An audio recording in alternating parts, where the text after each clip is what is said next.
తెలంగాణలో కాంగ్రెస్ ప్రభుత్వం real estate దందా చేస్తోందన్నారు బీజేపీ నేత ఏలేటి మహేశ్వర్ రెడ్డి. భూదందాలపైనే ప్రభుత్వం నడుస్తోందని చెప్పారు. ఎవరేమనుకున్నా హిల్ట్ పాలసీ అమలు చేస్తామని అంటున్నారని, కమిటీ వేసి రివ్యూ చేయాలనే కనీస జ్ఞానం కూడా లేకుండా వ్యవహరిస్తున్నారని విమర్శించారు.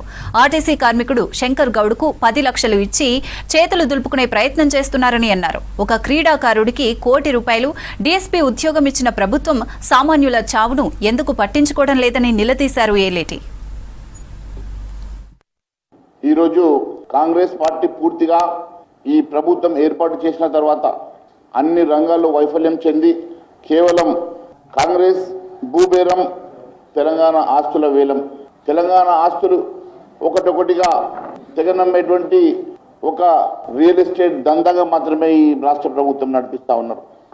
లక్షల కోట్ల రూపాయల అప్పులు ఒకవైపు, వేల కోట్ల రూపాయల ఆస్తులు, లక్షల కోట్ల రూపాయల ఆస్తుల వేలంతో తెలంగాణను పూర్తిగా నిర్వీర్యం చేసి కేవలం భూదందాల మీద, ఆస్తుల పెంపకం మీద మాత్రమే ఈ రాష్ట్ర ప్రభుత్వం నడుస్తున్నదని స్పష్టమవుతా ఉన్నది.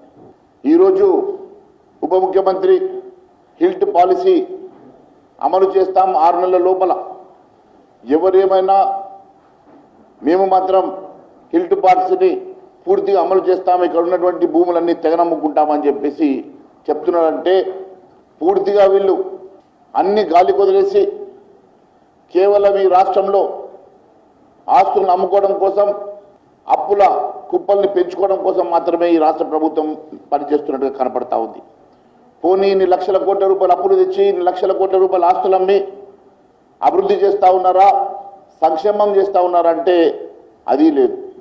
ఈ లక్షల కోట్ల రూపాయల ఆస్తులు అమ్ముకుంటాం, మా ఇష్టానుసారంగా మేము చేసుకుంటాం, మాకు 5 సంవత్సరాలకు ప్రజలు లైసెన్స్ ఇచ్చారు కదా, మేము మాత్రం ఈ రాష్ట్రంలో ఉన్నటువంటి ఆస్తులను అమ్మేస్తాం అన్నట్టుగా మాట్లాడుతూ ఉన్నారు. కనీసం దాన్ని రివ్యూ చేయాలనో, హౌస్ కమిటీ చేయాలనో, దాని మీద ఒక సమగ్ర దర్యాప్తు చేయాలనో అటువంటి ఆలోచన లేదు. ఒకవైపు మీరు చూస్తే నిన్న ఆర్టీసీ సిబ్బందికి వారికి రావాల్సినటువంటి వారి ఈ ప్రభుత్వం వచ్చిన తర్వాత 2 సంవత్సరాలు గడుస్తున్నా ఇప్పటి వరకు వారి సమస్యలు పరిష్కారం చేయలే.